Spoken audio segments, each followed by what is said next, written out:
question we discussed. Last one.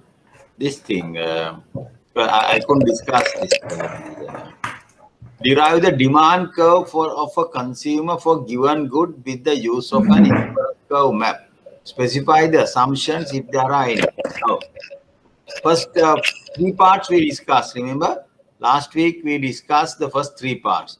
Now, this part I didn't discuss even in the class. In my presentation, I had mentioned that this is one of the applications. Because the theory of consumer behavior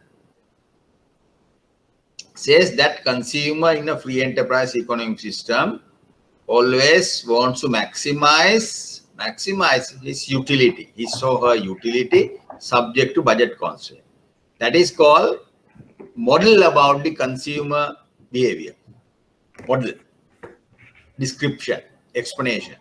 Now, using this model, we can derive certain other concepts in microeconomics. First, remember in the class we derived the price consumption curve, PCC, income consumption curve, ICC. There were other two things I didn't discuss, the consumer demand curve, deriving consumer demand, and the disaggregation of total effect into its two components. Now, today I will finish this discussion on the deriving consumer consumer demand. Yeah.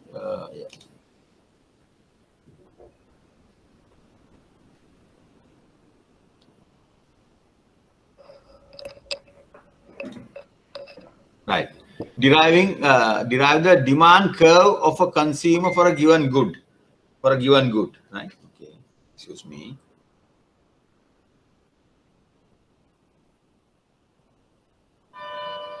So I was waiting a call.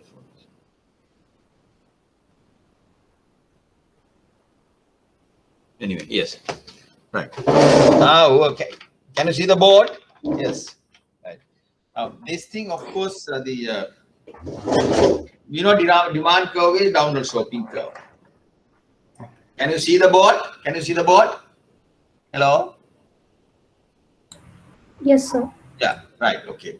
Then you have the axis, the demand curve, quantity demanded, and the price along the y-axis. Indifference curve, what are the axes? Good X, good Y. Two models. Now, when you derive the demand curve, I am going to draw two diagrams. One is above the other. Two diagrams. Here I am going to draw the consumer model, theory of consumer behavior.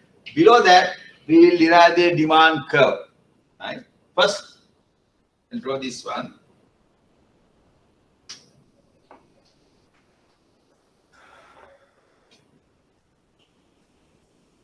Good X, good Y.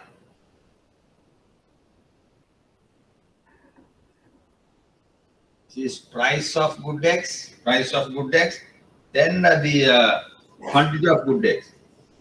This is the demand framework. Demand curve, this is the indifference curve framework. Indifference curve framework, what are the main components? Budget line, indifference curve.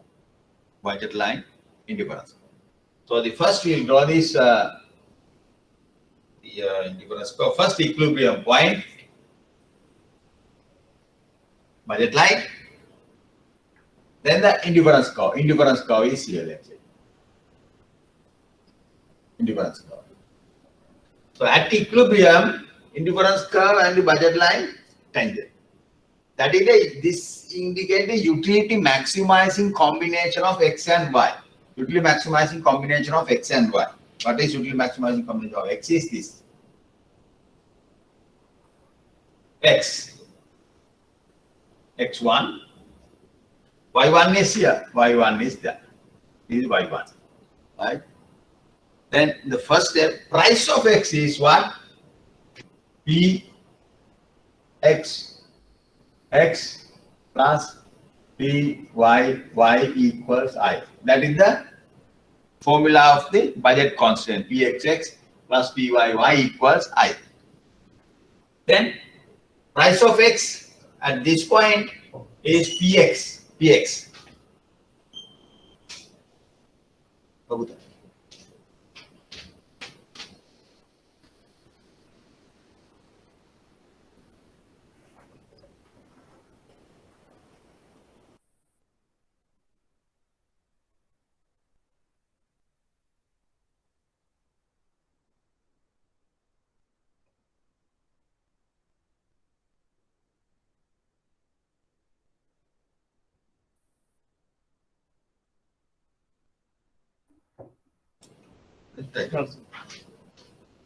Right. So the indifference curve framework and the demand curve.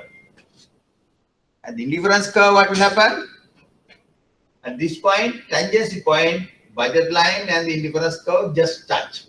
So utility maximizing combination of X is X1. Price of X is, let's assume it is Px1.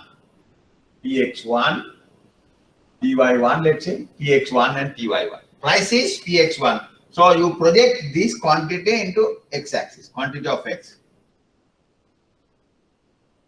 X-axis. Project that. X1. X1. What is price of X? Px1. Initial price is Px1. Px1 maybe somewhere here.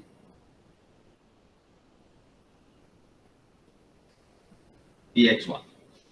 This point. So this is one of the points of the demand curve. Understand what do we do?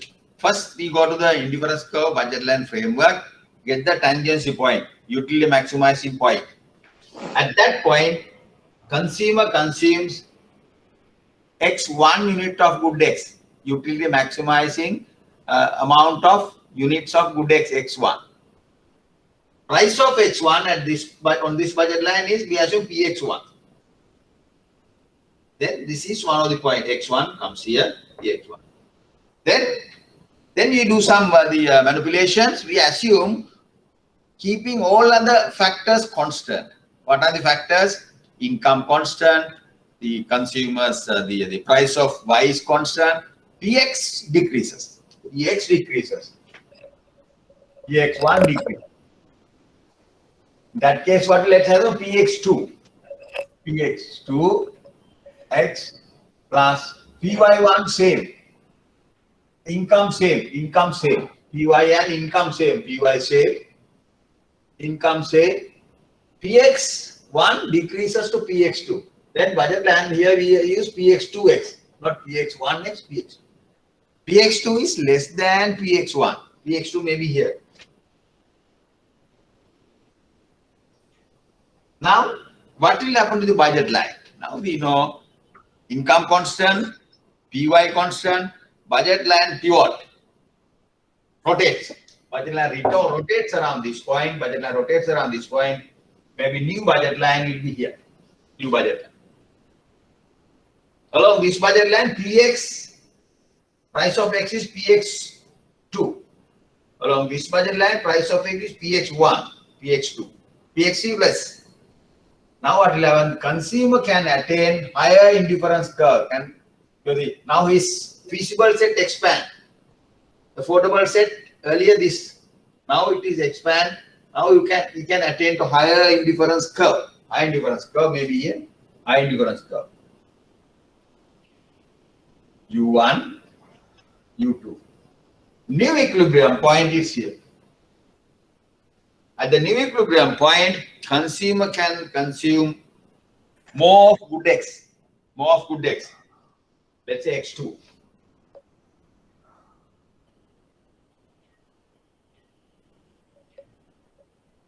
X1, X2. What is price of X2? Px2, lower price. Now you project this down. X2. Price of X2 is X is Px2. Now this is the next point on the demand curve.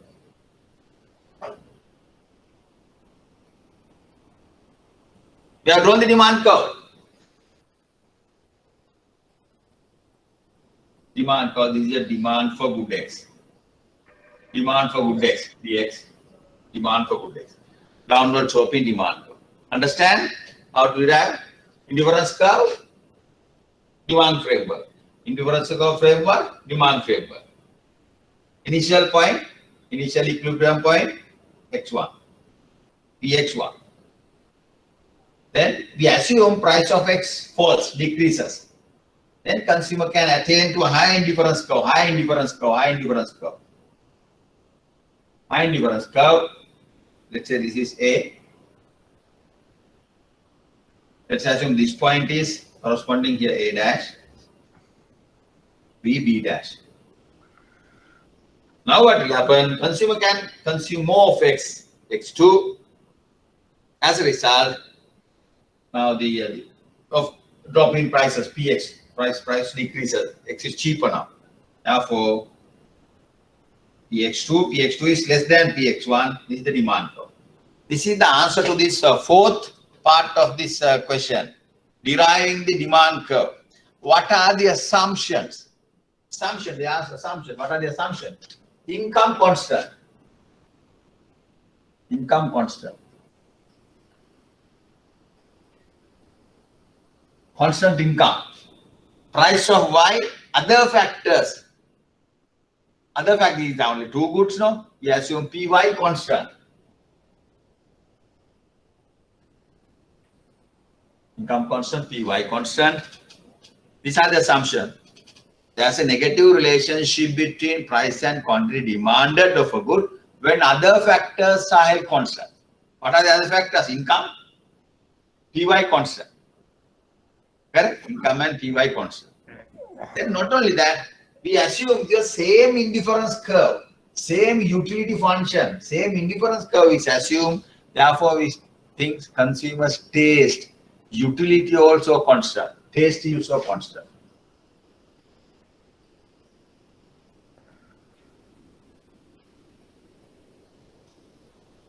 These are the assumptions. Constant income, constant the price of other goods, good Y. Then the consumer's utility, taste, constant. Understand this derivation? Okay, any questions on this derivation? That is important. Right.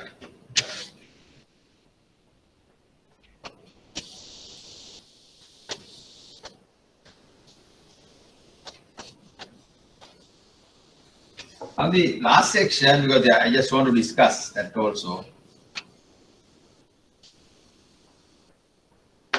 Income, substitution and total effect. Income,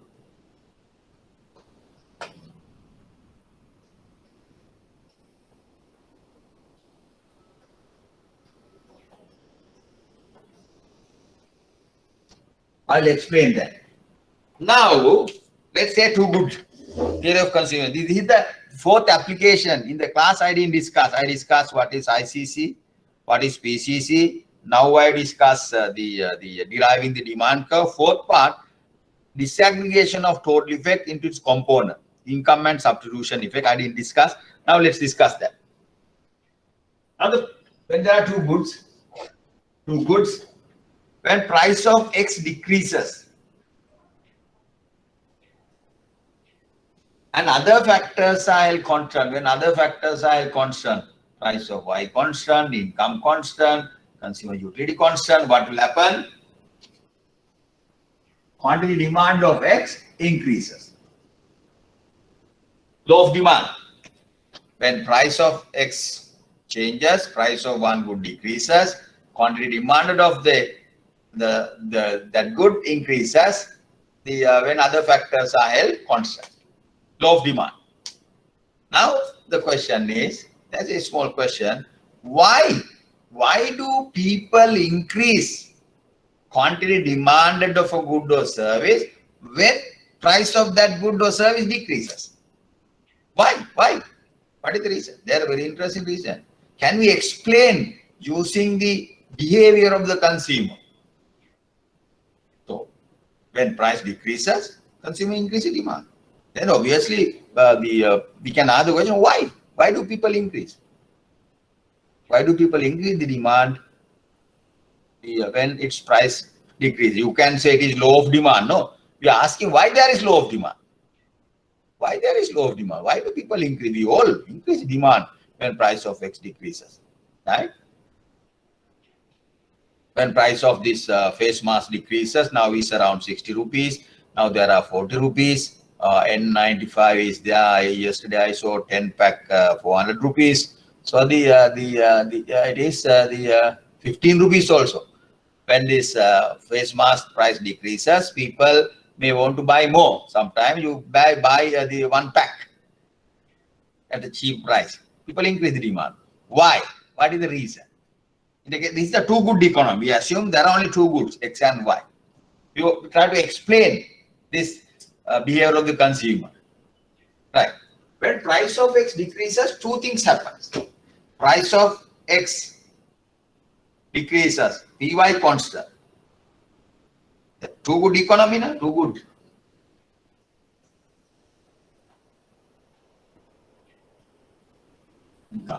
When price of X decreases, PY constant, what will happen? Your purchasing power, your purchasing power increases. Real income increases. What is real income? Let's assume the price of a sari. Price of a sari is initially 10,000.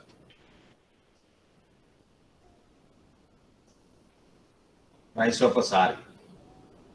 Consumer's income is, let's say the 5,000. 5,000, right? Let's say 50,000. 50,000.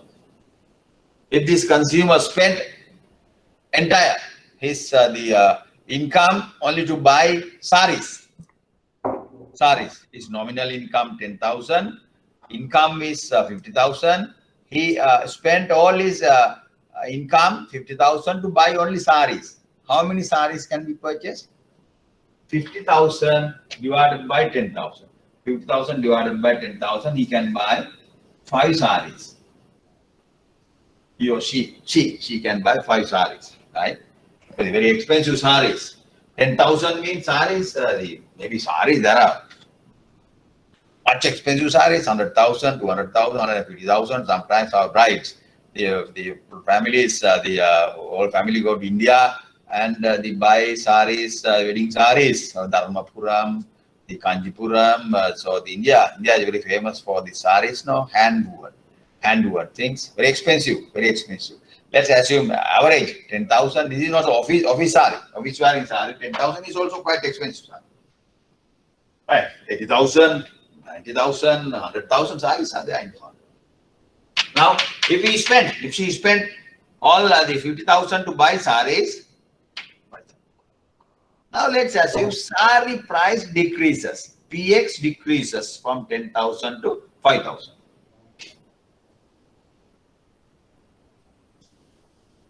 Income 50,000 same, nominal income same.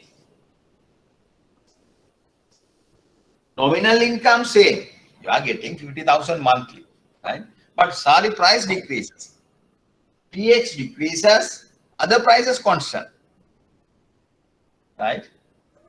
Then the same consumer if she spent is 50,000 only to buy saris, how many saris can be purchased? Now 50,000 divided by 5,000, 10 saris.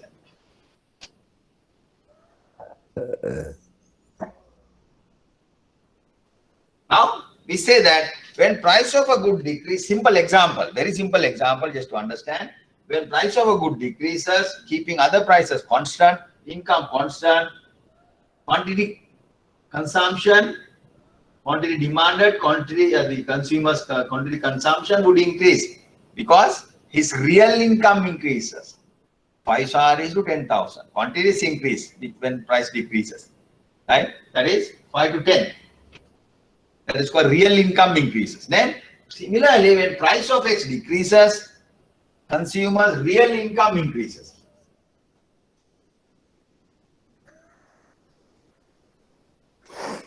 Real income or the purchasing power, we call it purchasing power.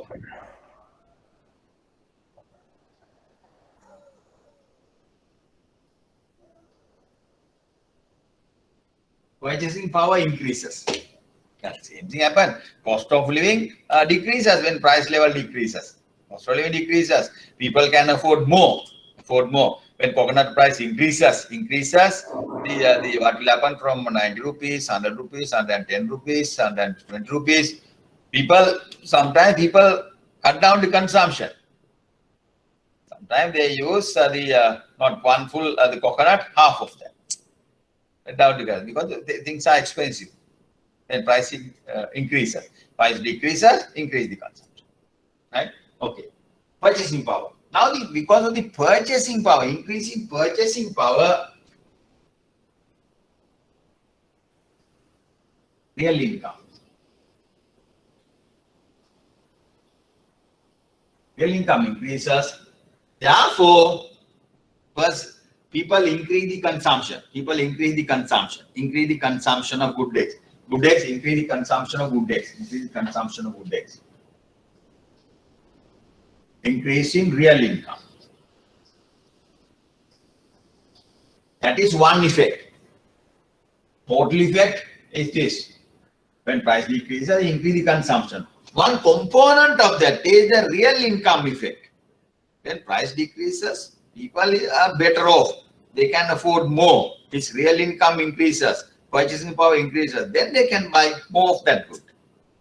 This is called income effect.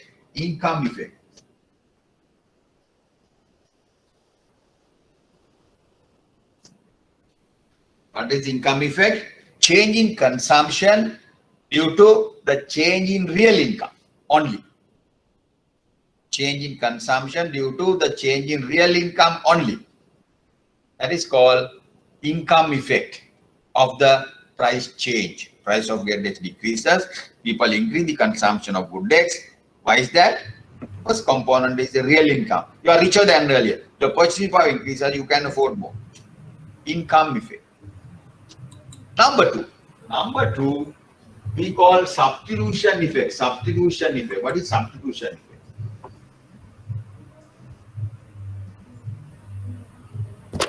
What is substitution effect? When there are two goods, good X and good Y. Py constant, price of Y constant. Px decreases. Now what will happen? Another thing, however, X is cheaper relative to Y. X is cheaper. The relative price of X is now lower than price of Y. Now what will happen? X is cheaper relative to Y. You increase. You substitute X for Y. X for Y in your consumption basket. Understand? Substitution effect is due to the change in real relative price. Compared to Y, now X is cheaper. Y price is same. X is cheaper, therefore you substitute X for Y. That is called substitution effect. The relative price decreases. Relative price is Px over Py. Decreases. Px over. Then this is called income substitution effect.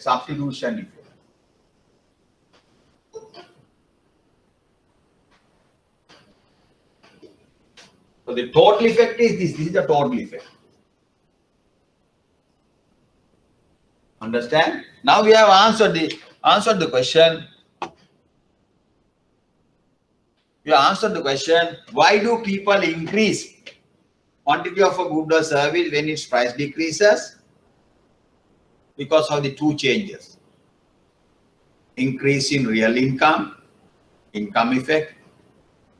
Fall in relative prices, substitution effect. So therefore, total effects can be written as total effect TE equal substitution effect plus income effect. Total effect equal substitution effect plus income effect.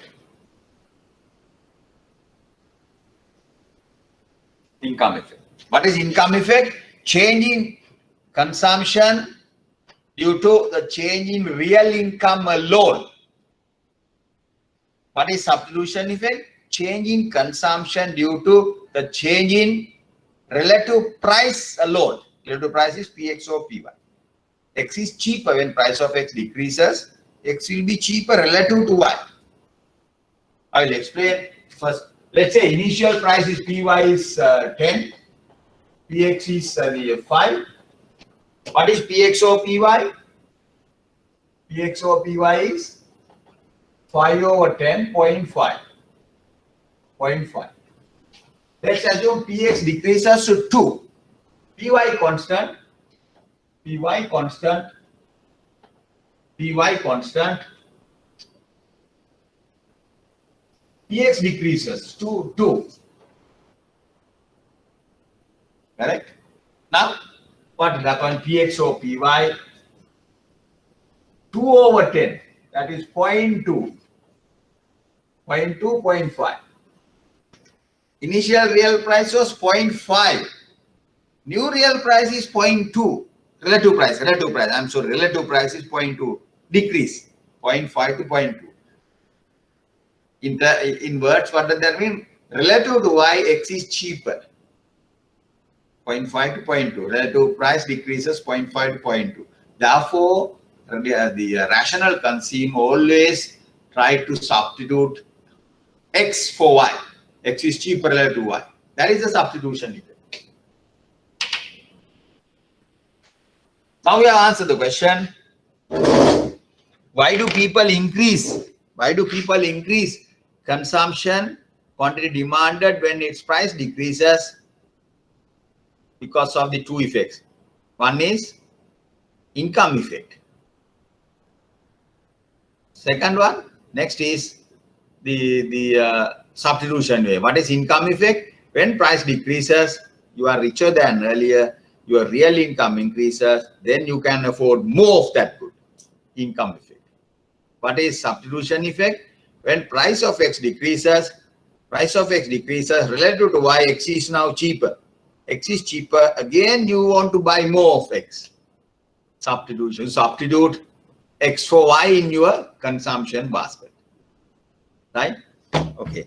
Now this is the point I could discuss and in the class. Now it's clear now.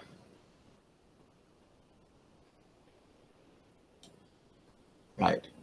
We completed this question.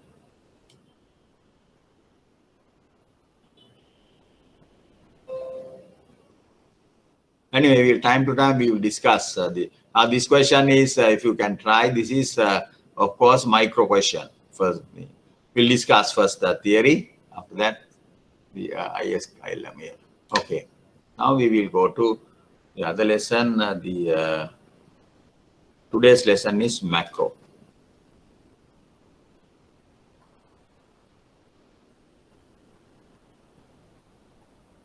Let me see what are there two handouts.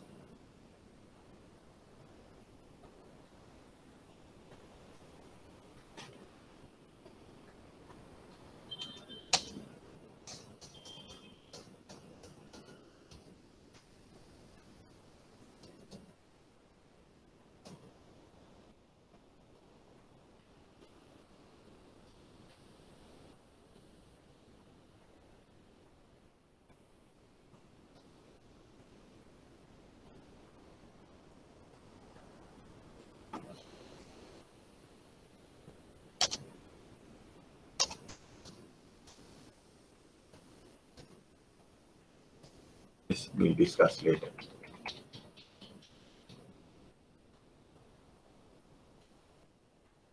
We'll discuss first this one. Okay. Right. Macroeconomics. Right. Macroeconomics.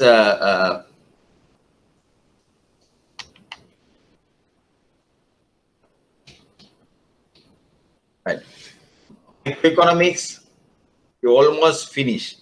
Time to time, we might fill the gaps. Like today, we discuss, we have the demand curve. We discuss what is income and substitution effect. when you discuss the past paper question, I will fill the gaps, very small sections. But now we are moving from micro to macro.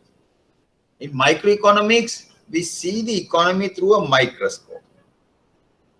Why is that? What does that mean? You can see small things, bacteria, small germs, small growths. Like that, we can see consumer, producer, a market to a particular good, then market, competitive market, monopoly market, monopolistic competition, oligopoly market, small things. Micro, small. You see the economy through a microscope. Macroeconomy, we see the economy through a telescope. When you see things from telescope, when you observe, now this the scientists, US sent the space shuttle to Mars. I think it took 2 years and 9 months to go to Mars. So this machine is it's a kind of car. It's they're moving here and there. They send the photographs of on the Mars. So that is they're here on the Earth. In US, people looking at this through a telescope. Mars is watched that telescope. You can see big things. You can't say if they are the human beings or some kind of the animals in Mars. You can't see those through a microscope, telescope. You can see big seas, big the rivers. You can see then, but small things you can't see. In macroeconomics also, we see the economy through a telescope. We can see unemployment, government budget, balance of payment, national income, GDP. These are macroeconomic concepts. Inflation, macroeconomic concept. Unemployment rate, macroeconomic concept. Right? Now we'll see the macroeconomics, moving from micro to macro. But first we'll discuss, first part we'll discuss the basic models about macro. Very primitive model. Today we have open economy model. Before that you had closed economy. Before that we had economic model, very primitive economy, no government. No government. Long time ago. 1,000, 2,000 years ago, we didn't have government. Right? So the people produce some kind of business organizations are there. They transact. No government. These are then after that government came into picture. Then after that open economy, government is there. People buying and selling of with the foreign countries, trading with foreign countries, import-export trade games, open economy. Now in this model we will first discuss simple models. Closed economy without government, very primitive economy. Economic agents, players, we basically divide into two: households and the firms, business, organization, and the household. No government. Now you can see next one you have government in between. Next one you have this okay, right, okay. Now the closed economy without government. Without government means households and the firms only, businesses. Households owns all the factors of production. They have labor, they have land, they have entrepreneurship, they have capital. They are the owners of factors of production, household. In this model, this is a simple model, very primitive model. Household provides services of the factors of production to the firms. They supply labor, they supply capital, they supply land, they supply the entrepreneurship to the firms. Entrepreneurship is a skill, resource to the firms. Firm is an organization. They produce goods and services. For what? To households, consumption goods. CC, household consume. That firm will have to produce these consumption goods. Right? Then firms, when selling these things, they generate income to GDP, gross domestic product, monetary value of this generate income to the households. What do household do with their income? Partly they consume. Why? Distributed. If you get 50,000, your consumption expenditure may be 45,000. See 45,000. Balance is saved. Residual is saved. If you consume entire 50,000, saving 0. If you consume 59,000, savings will be 1,000. If your income is 50,000, consume 49,000, balance is saved. Then these consumption goods, they demand various consumption goods, food, non-food, durables, right? All these goods should be produced by the firms. Business sector has to produce. Not only that, business sector, companies will have to produce things not to the households only, but to the inter-industry firms. Other companies demand some other goods. This firm is producing some other goods. They produce those things, investment goods also. So the business sector produces investment good as well, capital goods. So therefore, GDP equals firm sector, GDP equals C plus I. C plus I. GDP is the gross domestic product. Total production equals consumption good for the households plus investment good for the other firms. C plus I. GDP equals C plus I. Simple model. When the income, why? Household, when they get their income, y equals C plus S. C plus S. Y equals C plus S. GDP equals C plus I. At equilibrium, they are equals. Demand equals supply. Now you can understand what is C, what is I, what is S, like that. Next model. Now we introduce closed economy with government. What is the difference between these? We have government, another player. The households, government, and the firms. Earlier, a very primitive economy, you didn't have government organization. Now you have these businesses, government, and the households. What are the activities? Households, C, consume. Household is supposed to pay taxes to the government, T. You can't say no, T. Balance is saved, S. When households get their income, what do they do with their income? They consume, number one. Then they pay taxes. You can't say no, taxes. S, C plus S plus T plus S. C plus T plus S is equal to income. One. Business sector, what will happen? Business sector, GDP equals, firms will have to produce consumption good for the households. Investment for goods for the other firms, other businesses. Then government also demands some goods. Government needs wants the building materials, chairs, tables, machineries for the schools, computers for the schools. Then they also demand goods, G. Now this time what will happen? GDP equal C plus I plus G. Households, Y equals C plus T plus S. These are the identities. Business sector produces good for the households, consumption, good for the investment goods, they invest, and good for the government, C plus I plus G.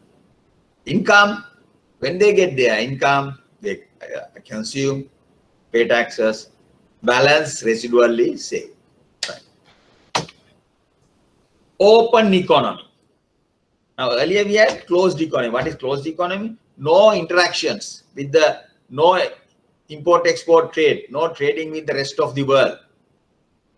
Closed economy. Now the second model is open economy model. Why is that? We have exports, X, imports, M.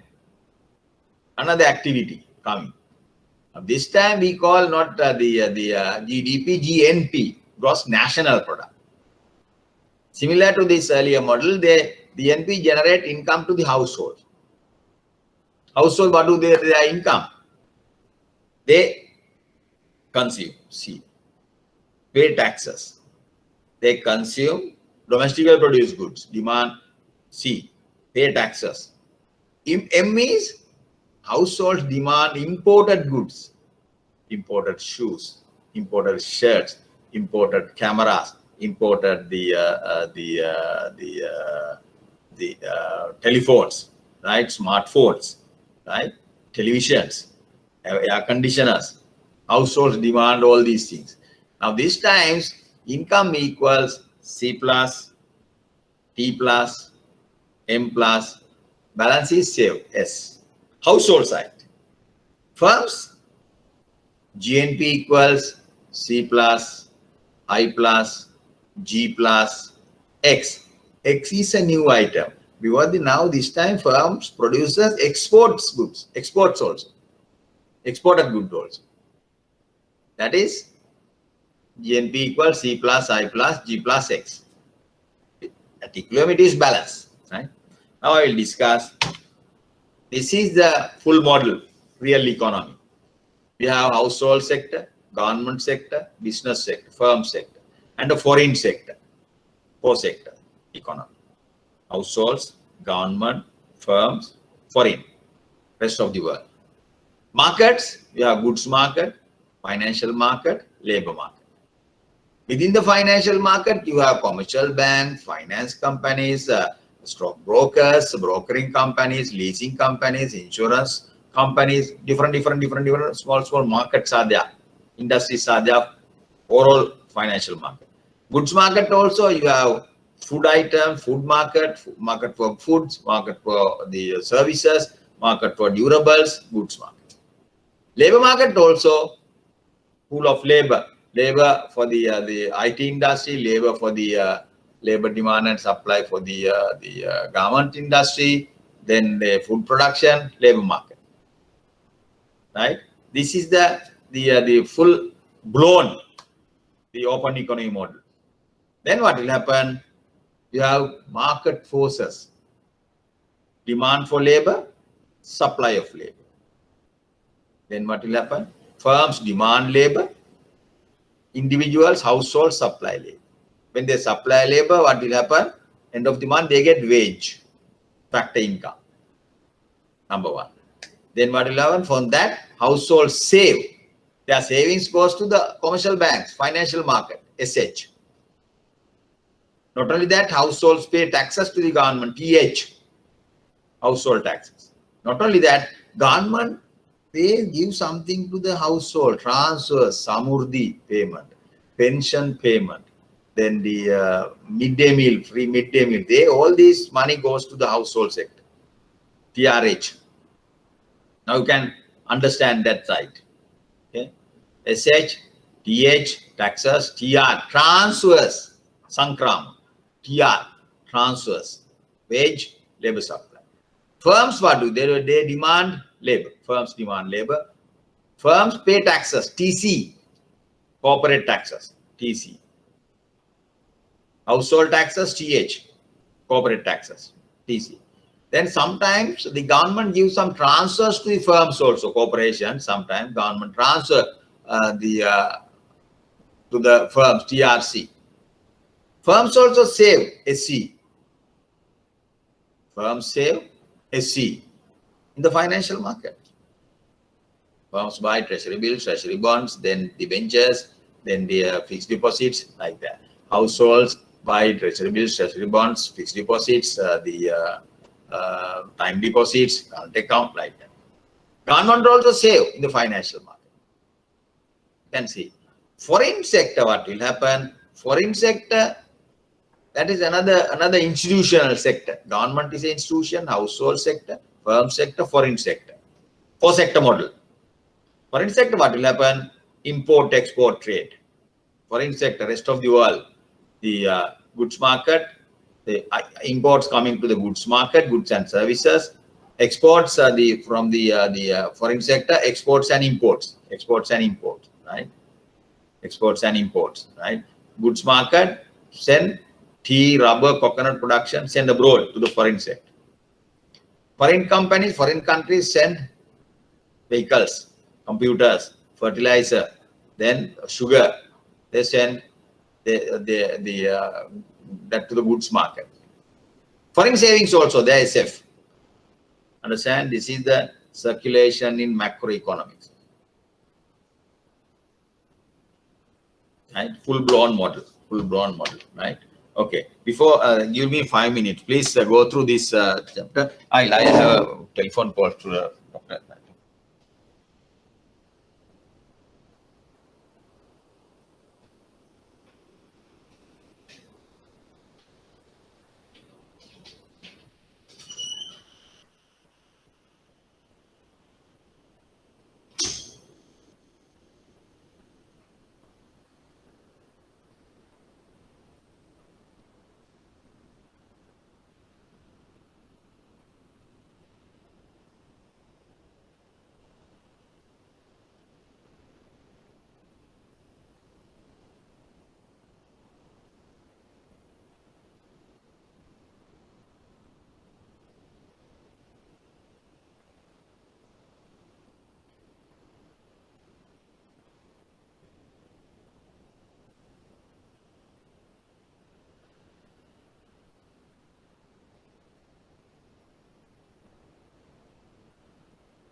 Right. Now we discuss the basic models about the economy. Very primitive model. Hello? Any questions? Hello? Right. We discussed the earliest economy, only households and firms. Sector was there, two-sector model. Then after that, the closed economy with three sector, with government, three-sector model. Earlier, first model, closed economy without government. Second model, closed economy with government. Third model, open economy. Open economy, closed economy with government, closed economy without government.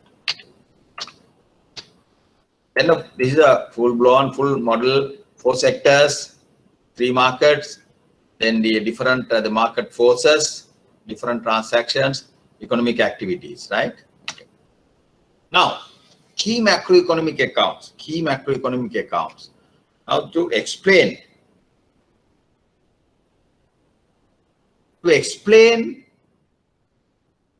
okay, let's say like this, let's say health of an individual.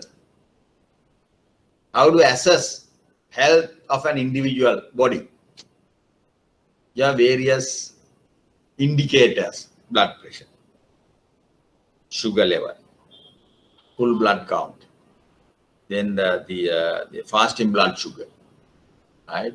When the liver profile, cholesterol level, then the saturated cholesterol, unsaturated cholesterol, like that. Various indicators,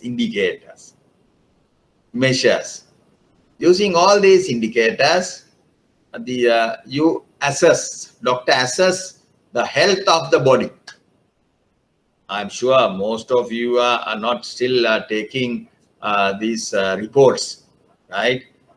Might not get taking health reports or the the sugar report or the fasting blood sugar. No, so under special circumstances you get, but we are old people. Your teacher is very old. Then I have to take once in 3 months. I have to take some reports and bring that to my consultant doctor, and he assesses them. Young people, you need not to get them unless sometimes blood reports to take when you have some infection, blood report, that's all. But regular reports you don't take, right? But using these indicators, reports, doctor assess the health of the individual. Like that, to assess the health of an economy, the country, we need different indicators, different measures. But these measures in like reports, HB1AC report, blood report, right? Like that, there are different accounts. We prepare these different accounts for the economy, 4 different accounts, like these reports, national accounts. In the national account, there are indicators: economic growth rate, GDP level, investment, savings, like that. They are the indicators. Your sugar level, like that, the cholesterol level, like that. Indicator. Full account, national account. Public finance is the government budget. Government budget, public finance, public sector, private sector. Government budget, they have government revenue estimates, expenditure estimates, budget deficit or surplus, then the financing of the budget deficit, government savings, all these indicators are there in the public finance, right? That is the another report, accounts, to explain what? Explain assess the health of the economy. Then a balance of payment. Balance of BOP stands for balance of payment. Import-export trade, trading with the rest of the world, countries with the rest of the world, transaction between residents of this country and residents of other countries. The 2 types of transaction. We import goods and services. We export goods and services. Again, we have some financial transactions. We borrow loans from other countries, or we get grants from other countries. Sometimes we grant to other countries also, remit money. Middle East remittances coming to this country. Banks, the banking companies operate in the commercial banks. They have branches in Bangladesh, the Chennai. Bank of Ceylon has branches in Chennai and in London. They send their revenue profits to Sri Lanka. These are the transaction entered in the balance of payment. It's an account for the whole economy. Transaction, credit and debits are imports and exports, inflows and outflows of foreign currency. Balance of payment account. Then the monetary sector. Monetary sector is the money supply. M1, M2, M3, M4, M4B, like that, different money measures are there. Monetary policy. Then you have this the interest rates, repo rate, reverse repo rate, then the bank rate, reserve ratio, all these indicators in the classified monetary sector. Public finance account is prepared by the Treasury. National account prepared by the Department of Census and Statistics, not the central bank. National account is a baby of the countries, the Census and Statistics, Bureau of Census and Statistics, Department of Census and Statistics. Public finance is a baby of Treasury, Finance Ministry. Balance of payment and the monetary policy surveys are prepared, the accounts are prepared, compiled by the central bank.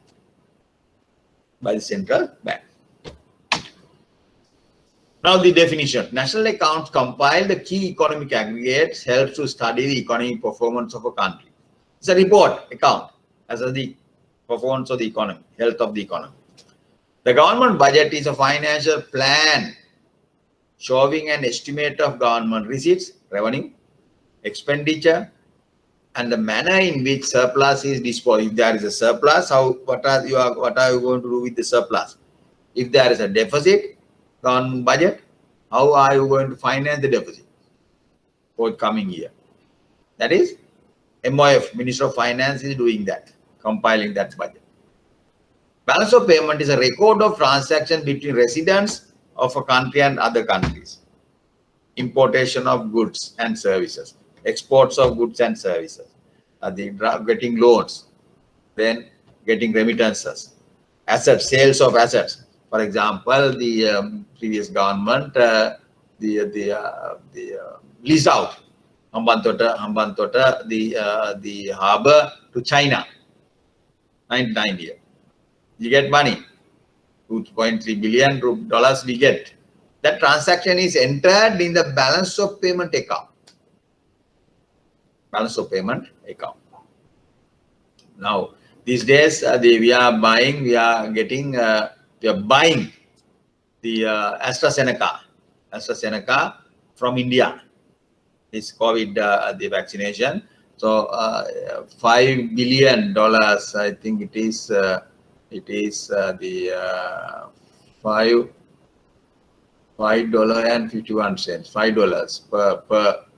$5 per vaccine, $5, 5 million vaccines were ordered, then $5 billion, yes. I'm sure, yes, 5 billion, $5 billion, yes.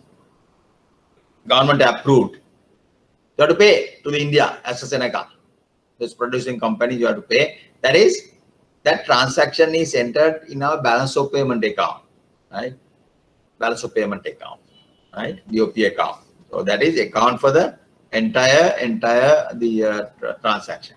Now these days, most of these face masks, domestic production is there, and at the same time we import this the face mask from China, most of it, right? Domestic production is there. Domestic production is not enough, right? Around 6 million per day. 6 million, they say 6 million the masks are being used, right? So that is these transactions are entered in BOP. Right. Now we'll see. Now we know these are the key macroeconomic accounts, key macroeconomic reports. What?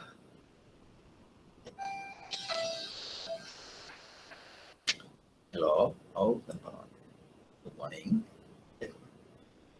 Body attack yet?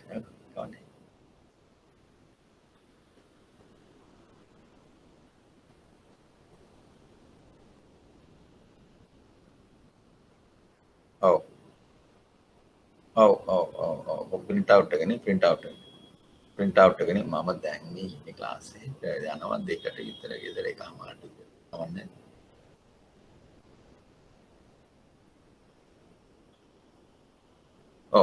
Oh, the monkey in class again. Right. Evan Malatina.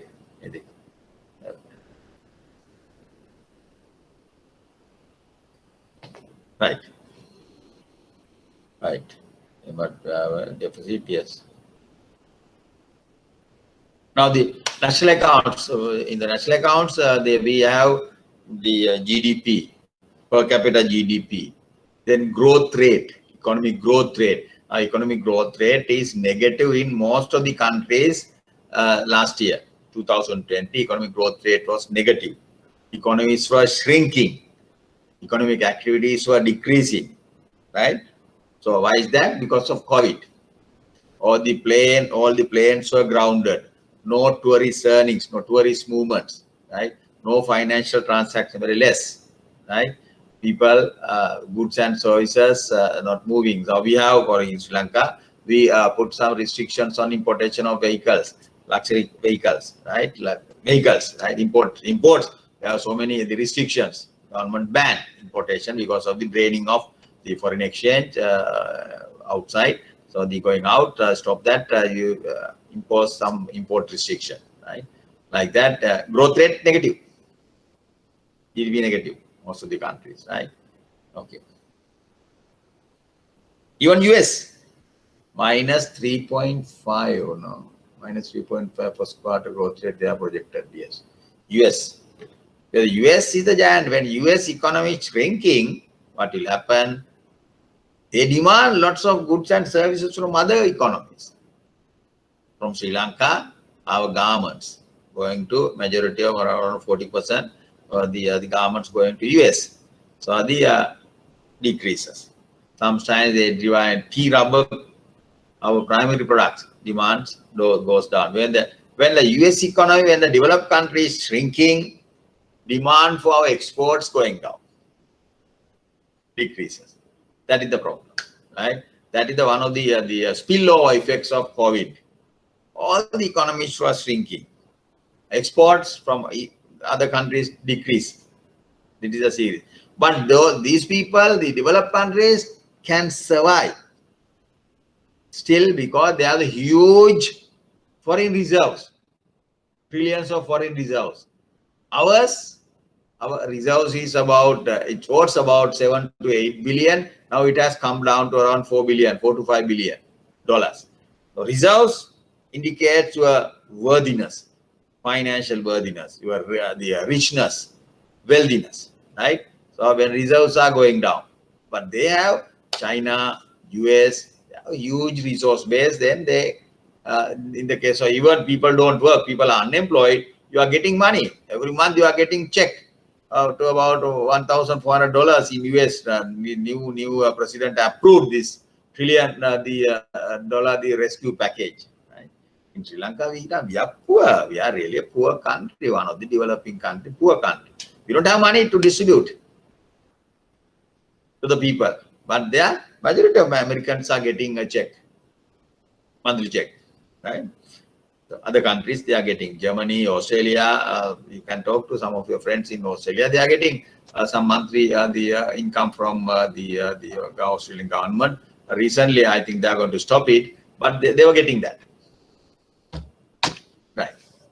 Now, when you study these macroeconomic accounts, you have to know who are the compilers. I said national accounts are compiled by the Department of Census and Statistics. Then the government budget is compiled by the Minister of Finance. Then the balance of payment is compiled by the central bank. Monetary service compiled by the central bank. Frequency annual, half yearly, quarterly, monthly. Some economies, for example, national accounts are compiled annually and quarterly. Balance of payment, usually they prepare monthly balance of payment account, publish half yearly and annually. And flow stock variable.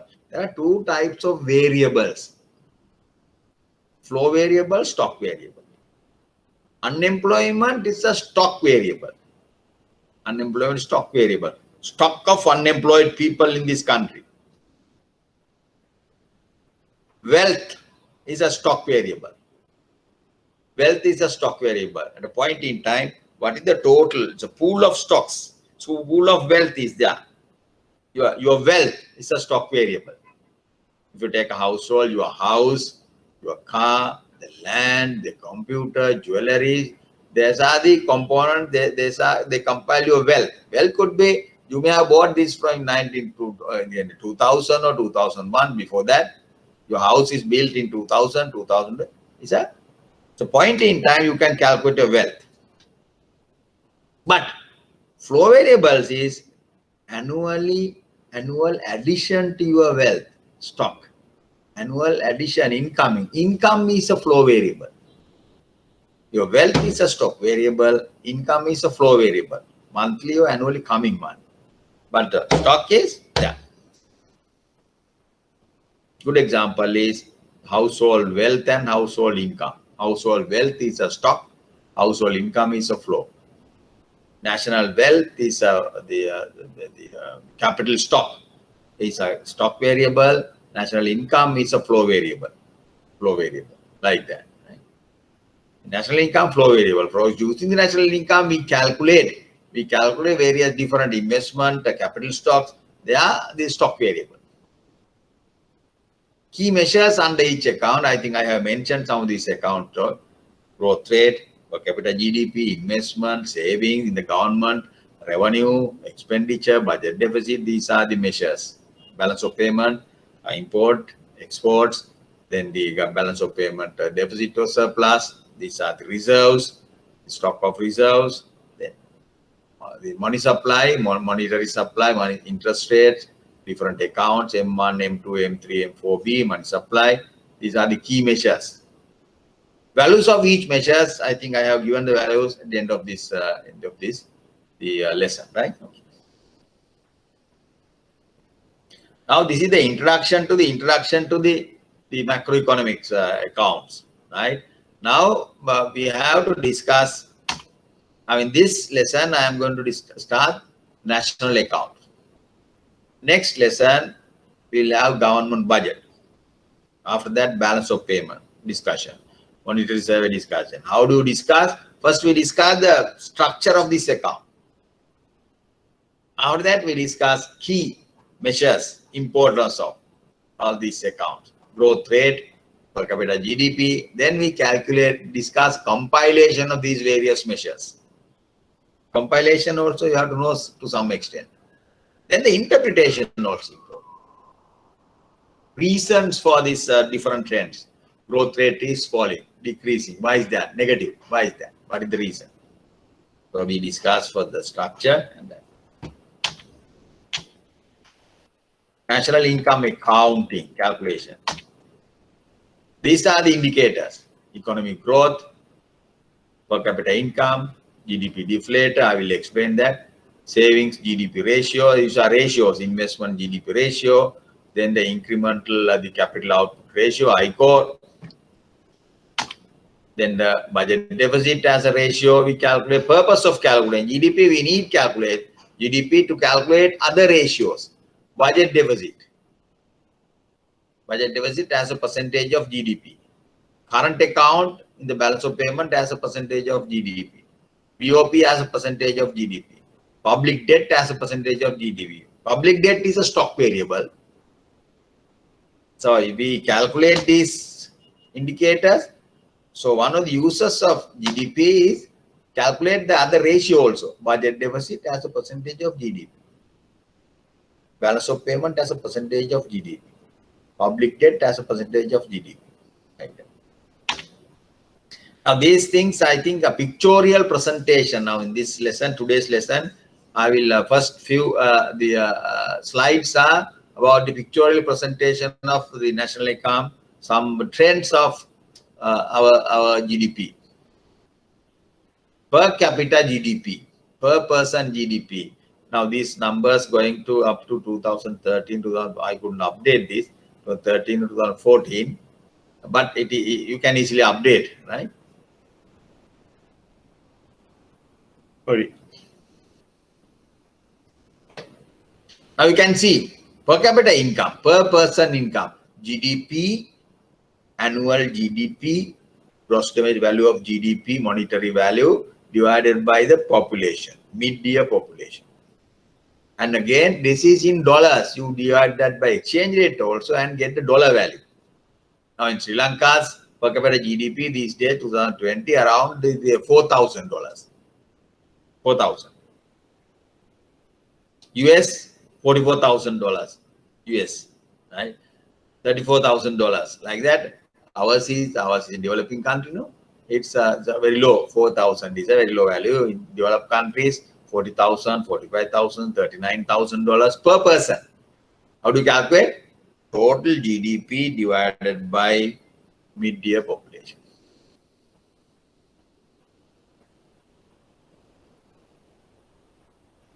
Right? Okay. Then what will happen? This is the trend. You can see from 1977, our per capita GDP less than 500. Now it is exponential growth here. After that, exponential growth. 2004-5 period, exponential growth, huge growth per capita GDP. This height is the dollar value. Now it is 4,000 these days. You can see growth. After 2004, exponential growth as a kink. That point, after that point, otherwise it's a very small, slowly growing. After 2004, it was growing. Right? GDP growth rate 77 to 2013. Growth rate interesting. The 2000 the one period growth rate was negative. Otherwise, 2078 our growth rate more than 8%. Just after the war, again it increased to it came nearly to 8% growth rate. That is a normal fact. After the war, economies were growing very fast. When the economy is active, and then growth rate, lots of economic activities coming in, growth rate increases, right? Then still you can see the mode value, average. Mode value is around between 2 and 4. Long-term average growth rate is around 2 to 4, between 2 and 4. You have the fluctuations. 2 and 4. Negative growth rate is there. This is during that period we had the very unfortunate situations. The LTT attacked the Kakunayak airport. Then we had the harbor also attacks to some extent, lots of explosions. Then lots of economic disruption in economic activities, bombing, and at the same time you had this severe drought also. So the agriculture sector was affected, construction sector was more uncertainty. When there are more uncertainty, more and more uncertainty, foreign investors won't come. Domestic economic activity shrinks. That's why we had the negative growth rate, right? Then very low growth rate, less than 2% growth rate also. The 80s, 89, this is a JVP period. This some insurrection period. This low, very growth rate. Uncertainties in the economic trouble period. Growth rate decreases. 78, just after the liberalization, opening up of the economy. President Jayawardena opened up the economy from the closed economy to open economy. In the closed economy, we have lots of restrictions. But the price controls, exchange controls were there. Then the scarcity was there. Then President Jayawardena, the new government, remove all these controls. And huge economic activity. He started the Mahavel development project, accelerated Mahavel development projects, urban development projects, huge growth in economy, 8%. Again, same trend can be seen just after the war. After the war, 30-year war, then again we had this the growth around 8%. That is happening. Even the Second World War, also just after Second World War, 1945, economies were growing very fast.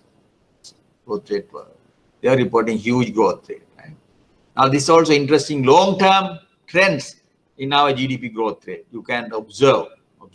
Now, this year, definitely there will be the 2020. If we extrapolate this to 2020, this kind of the negative growth rate will be there in 2020. 2020 minus, right? Minus growth rate, yes. You can see the Central Bank annual report.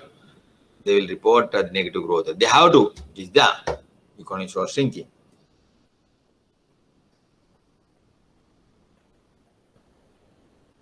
Right. Now, Sri Lanka in the SAARC regions. SAARC region, what are the SAARC countries? Sri Lanka, Maldives, India, Pakistan, Bangladesh, Nepal, Bhutan. I have drawn this per capita GDP. Maldives is a tiny country, very small economy, very small, the population is not that high, but their per capita income is the highest. At that time, ours is around slightly above the 3,000. This is not updated. Now we have 4,000 US dollars. Then the third highest is Bhutan. Then you have the India, Pakistan, Bangladesh, Nepal. Right? These are the trends in per capita income, richness. Maldives, of course, even though it's an outlier, you can compare. Ours is around, the population is around 20 million, 21 million. India, huge, around 1 billion, 1.3 billion, like that. Pakistan also a huge country, Bangladesh huge country, Bhutan also a small country, right? So, but anyway, it's per capita terms, Maldives is the best. Next, Bhutan, next Sri Lanka, second highest, then the Bhutan, after that India, Pakistan, Bangladesh, Nepal. Richness, right? Right. These are not updated values, right? Okay. They are not updated. Then Sri Lanka in the Asian region, Asian countries, I have selected Sri Lanka, Singapore, Korea, Malaysia, Thailand, South Asia, the Philippines, Indonesia. Now you can see in that case, Sri Lanka is not that good, not performing well, but Singapore is the highest per capita income. Here now they have about 55,000, right? Then Korea second, then Malaysia, Thailand, Philippines, Indonesia. Maybe we are on par with the Philippines and Sri Lanka, right? That is the per capita GDP, per capita GDP. When you go to the website, Google and type this per capita income of countries, there are very interesting tables, per capita income, all the 200, 300 countries, you have this the per capita income levels, right? That is called, then per capita income is calculated in dollars. Other thing is the PPP adjusted, purchasing power parity adjusted per capita income. PPP adjusted per capita income. It is different from this one. What is PPP adjusted per capita income? Our per capita income is $4,000 annually, $4,000 per person. But once you adjust that for the purchasing power parity, it will be huge, maybe 10,000, 12,000. Why is that? How do you calculate? Purchasing power parity is if you take a dollar, US dollars purchasing power, the number of goods and services that you can purchase from a dollar is different in different countries. Dollar, right? For example, let's say for a dollar, you can buy the 4 body bottles here in Sri Lanka. Body bottles. Simple example. This is not a correct way of calculating PPP adjusted per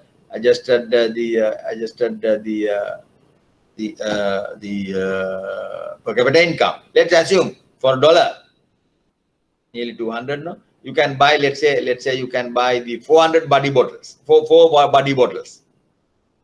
Coke. Let's assume that using a dollar in US, let's assume you can buy only 2 body bottles.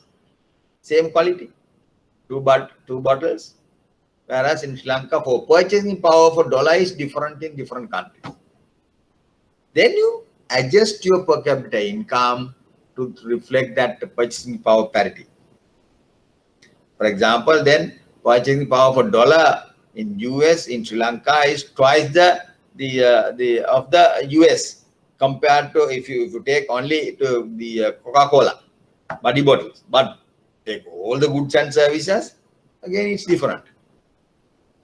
So then, for example, if you adjust, simple example, our per capita income 4,000 to reflect the purchasing power parity, what do you do? 4,000 into 4 body bottles in Sri Lanka divided by 2.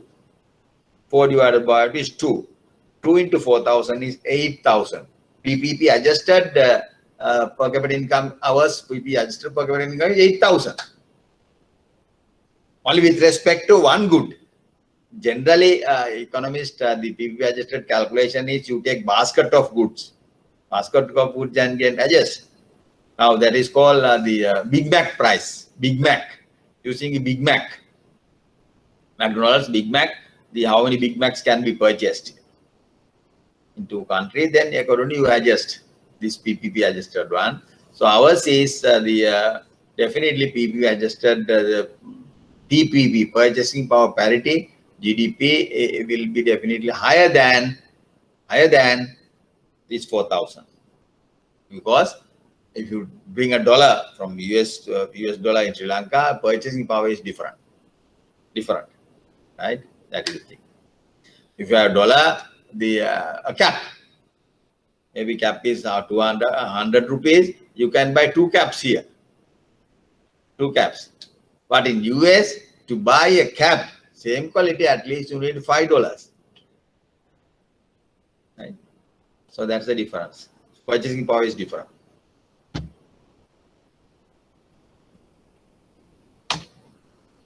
Now this in the national account, we discuss agriculture sector. 1979, our agriculture sector contributed 52% of the total employees. Total employed people were in the agriculture sector. 2013, it dropped to 33%. 2020, it's around 28%, 25%. Employment in the agriculture sector as a percentage of total decreasing. GDP, what will happen? 1979, 32%, agriculture sector contributed 32% of our GDP. 2013 is 12%. 2020 is around 10%, 11%. GDP contribution decreases. Employment contribution decreases. It has increased what? Services. Services sector contribution increase. Employment in the service sector increase. This is called, economists say, this is a stylized fact about the economy. Stylized fact. It's a fact over the economy. When the economy is developing, as a percentage of GDP, the agriculture sector importance decreases.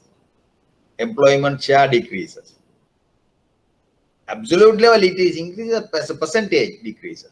But the service sector contribution, GDP increases, employment contribution also increases. That is called some stylized fact of development of an economy, right? Service sector contribution increases. Now you see in Sri Lanka, huge service sector, all IT in the service sector, communication in the service sector, the public finance in the service sector, right? Then you can see lots of service sector activities, the internet activities, social media activities, TV channels, social activities, IT industries, service sector is growing.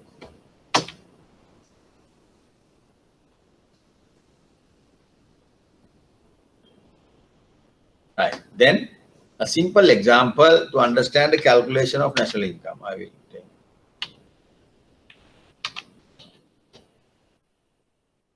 Right.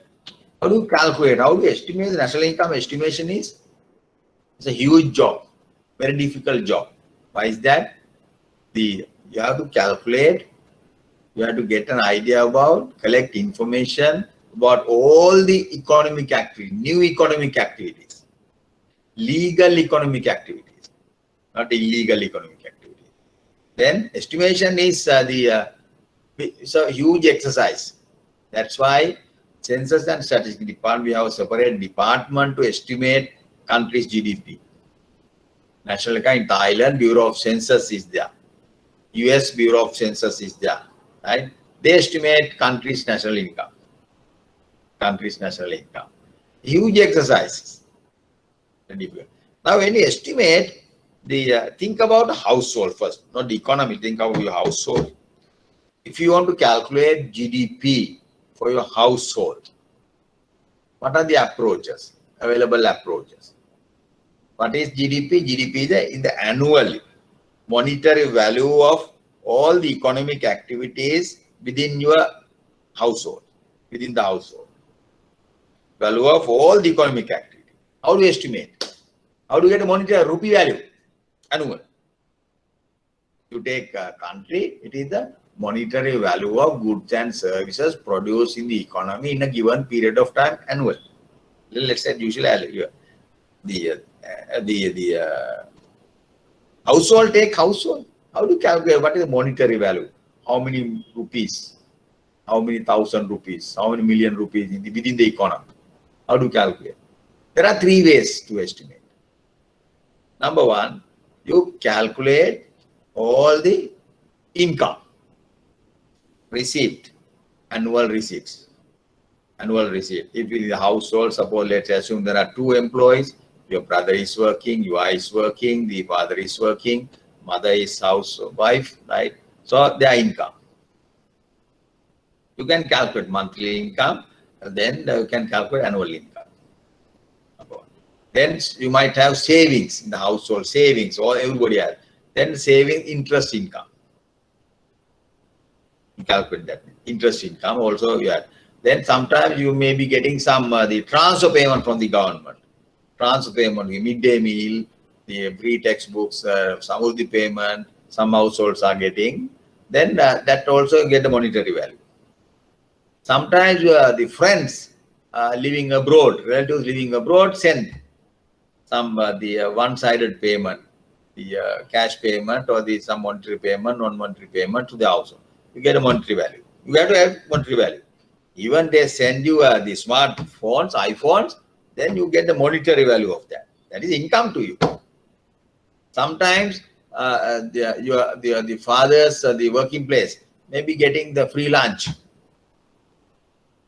You add that value annually, you extrapolate and get the annual value. Sometimes they are getting the free medical.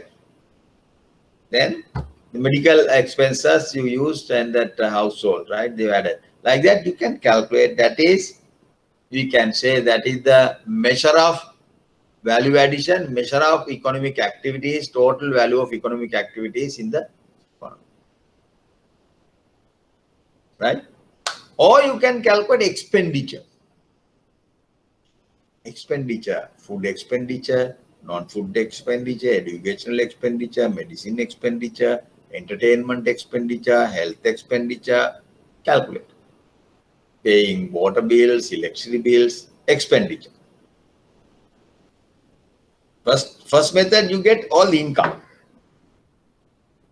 Second method, you get expenditure outlays, expenditure, calculate, right? So that is or if your production household, you can farming household in the they can calculate their production approach. What is the value of their production activities, right? So there are three approaches to estimate the value of economic activities within the household. Sometimes the production approach may not be applicable to the urban household, but rural household it is there, right? Then income approach, expenditure approach, production approach. Same thing is applicable to the national economy. Total value of goods and services, that is GDP, can be estimated using either income approach or expenditure approach or the production approach. Three approaches. Three ways of measuring national income: production approach, expenditure approach, income approach. Theoretically,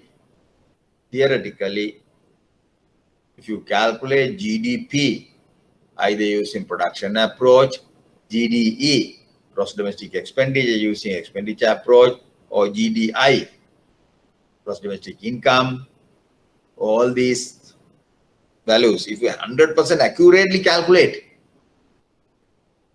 theoretical value should be the same.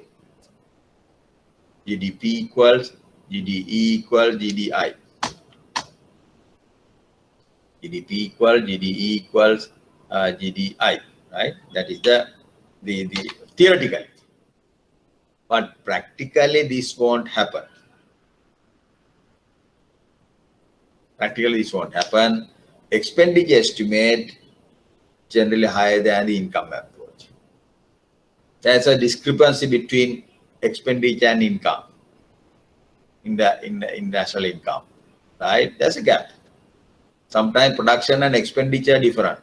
Gap, right?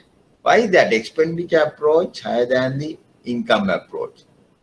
The thing is existence of informal sector economic activities, in existence of illegal economic activity, drug trafficking.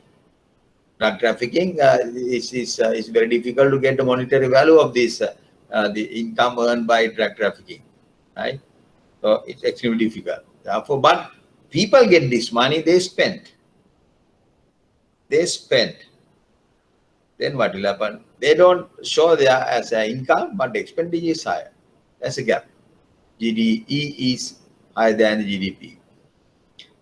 Informal sector activities, illegal economic activities, non-reported economic activities are there. Because of those things, then the bribes and the commissions taking, they are illegal. So these activities, people earn money from these activities, They are getting money, but they spend. But you can't add that to the income because you don't divulge. GDPE higher than GDPI, right? These things happen.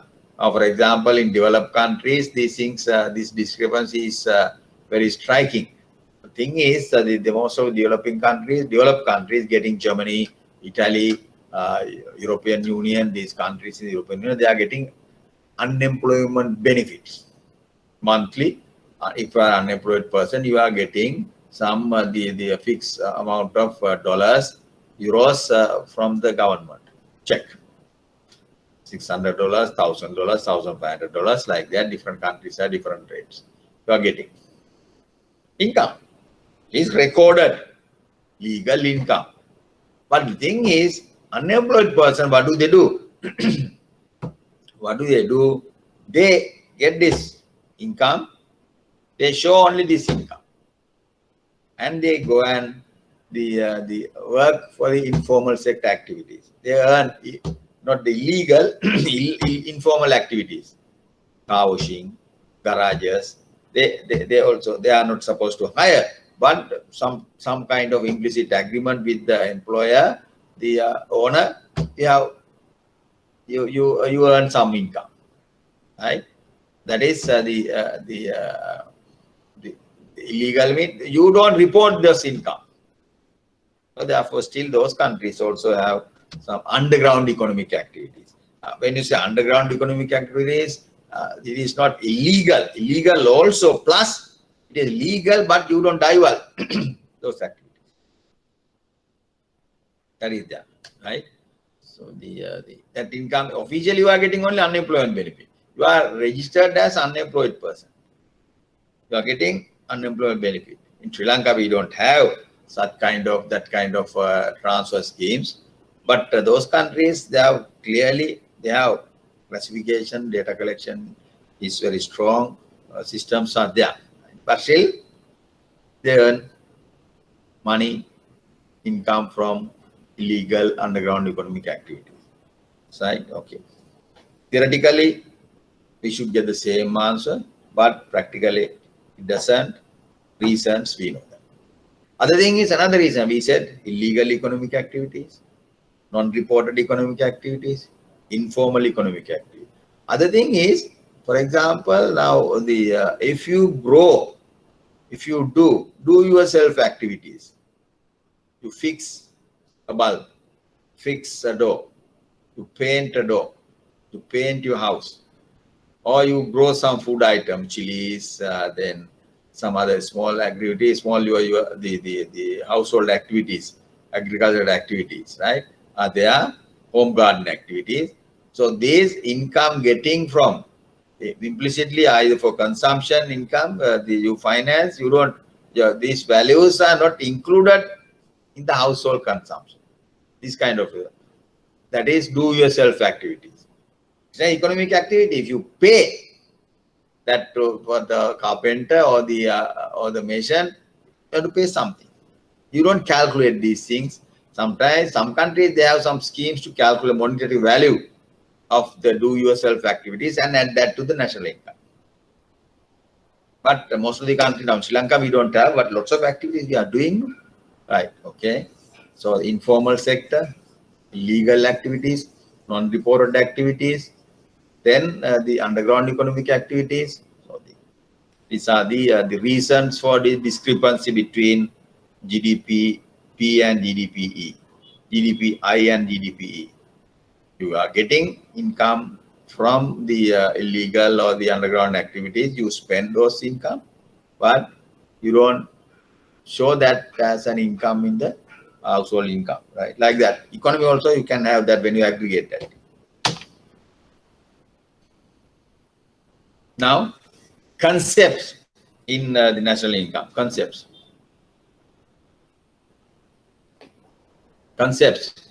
Now, in this national income accounting, there are various concepts, theoretical concepts, value added, basic economic concept.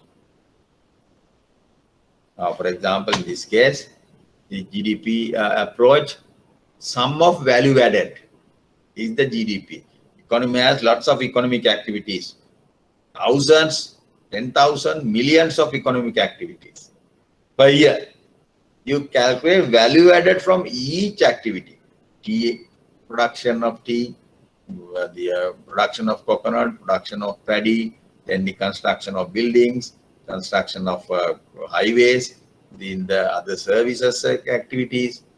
Now this, we calculate value added from this activity. Sum of these value added is the total GDP.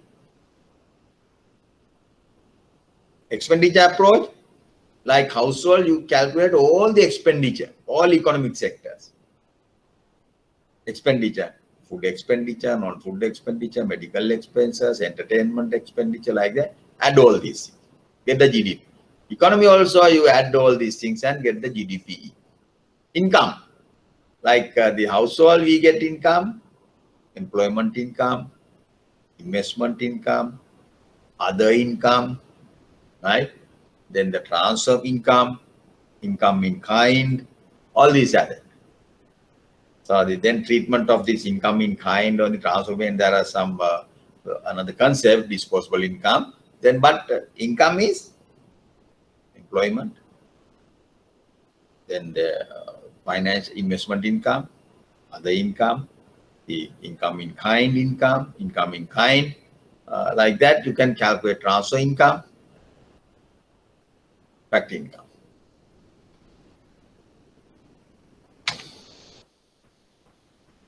Value added. Value added concept of the value added is defined as the difference between the value of the product and the intermediate consumption used in the production of that good. Intermediate consumption used in the production of that good. Intermediate consumption. For example, value added of this pen. Of this pen. What is that? Producer value. Let's say this producer value is $200. $200. With the current exchange rate, 200 rupees. 200 rupees. $1. Let's assume this pen is $1. Then the rupee value is 200 rupees.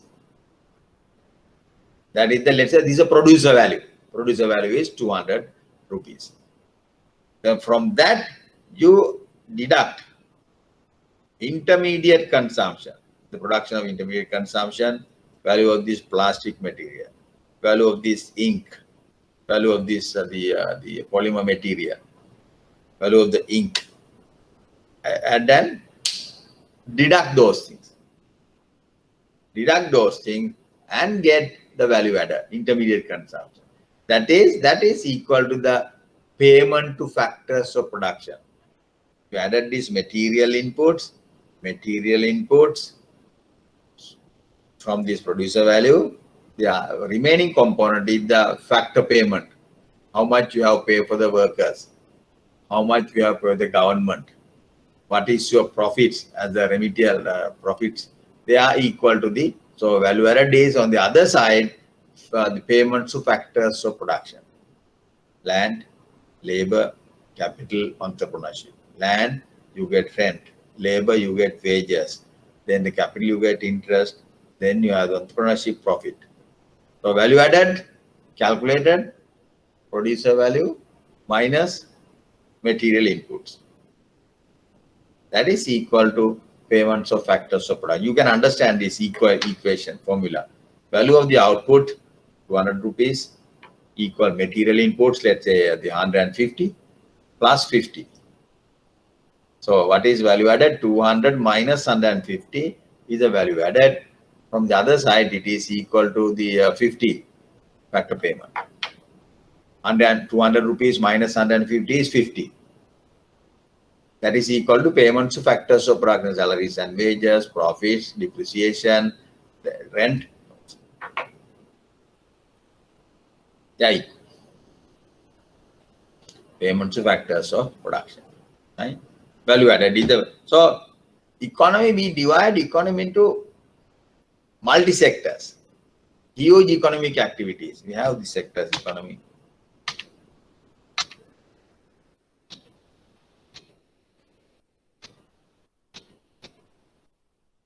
In the central bank annual report, you can see table, appendix table 2, 3, 1 and 2, 1 and 2, 1 and 2, 2, 3, 2 and 3.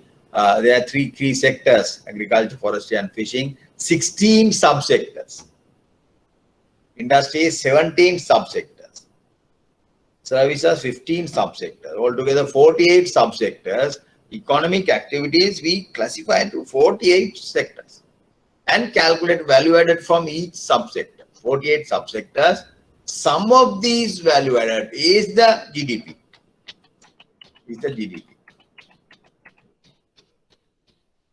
Sum of these value added is the GDP M1. 48 sectors. Each sector you calculate value added. Then get the GDP value.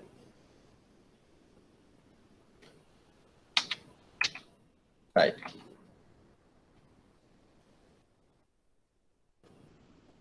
We will stop now. Actually, so then example. Please read this example, and then I will explain the example. Calculate the value added. Right. The following data. Now this is from a past paper question. Pertain to the catering industry. One particular activity. Catering industry. They make the sandwiches. Right. So how do you start? Wheat. Total value of wheat grown by farmers. Then wheat farmers sell the wheat production to the millers. Millers produce flour. They sell the flour to the bakers. Bakers prepare these, sell that to the caterers. Right? Bakers prepare sandwiches and send that to the caterers. Activities.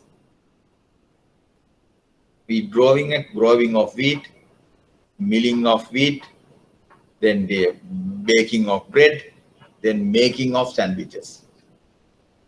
Value of these activities are given.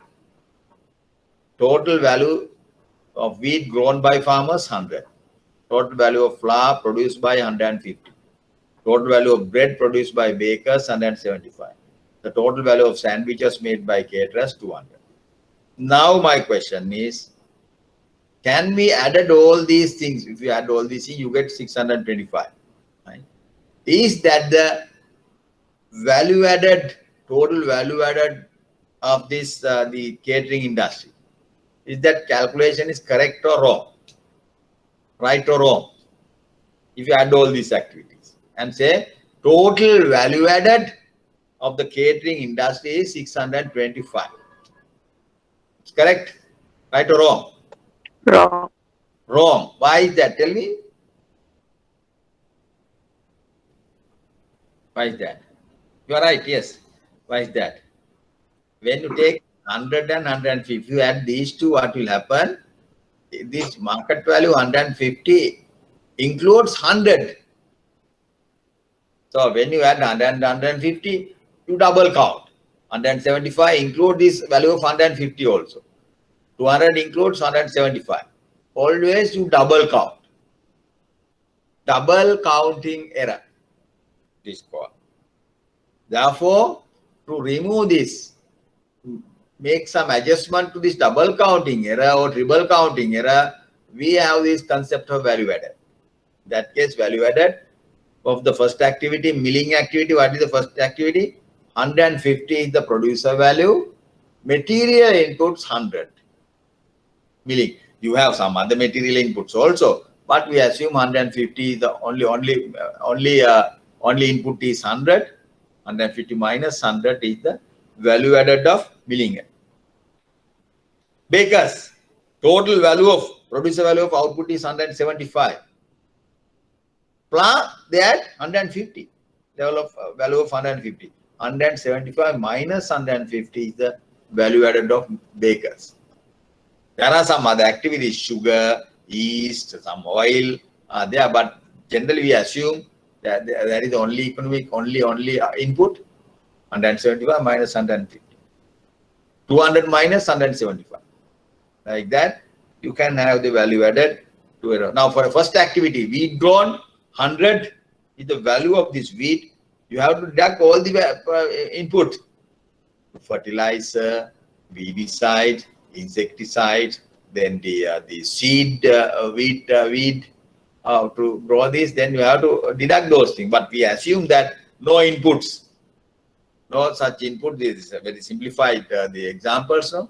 So that is 100 minus 0. Value added thing withdrawn is 100.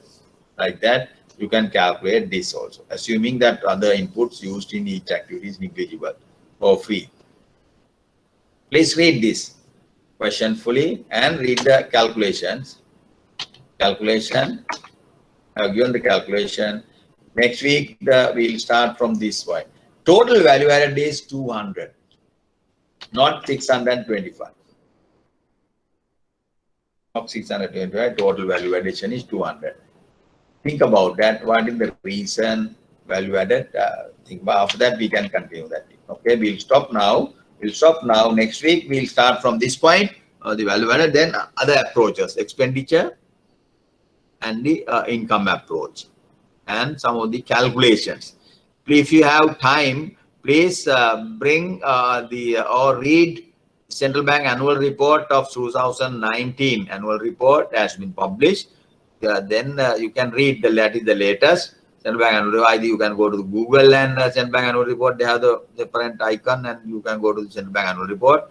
Read the chapter 2. Chapter 2 is the national income accounting. Then the appendix tables, you have around 150, 160 appendix table. First 2 tables are about the first 2 and 3 tables. Actually, first 5 tables are about the national income. I want you to go through first, second, and third tables just to get an idea about this value addition, right? Calculation, right? Practically. Please go through this 2019 annual report and check that. Chapter 2 and appendix tables at the end of this book. 2, 1, 2, 3 tables. Read. Okay, we'll see you next week, this Saturday, same time. Okay. Thank you very much. Thanks. We'll stop now. Thank you, sir. Thank you. Thank you, sir. Sweet. Thank you.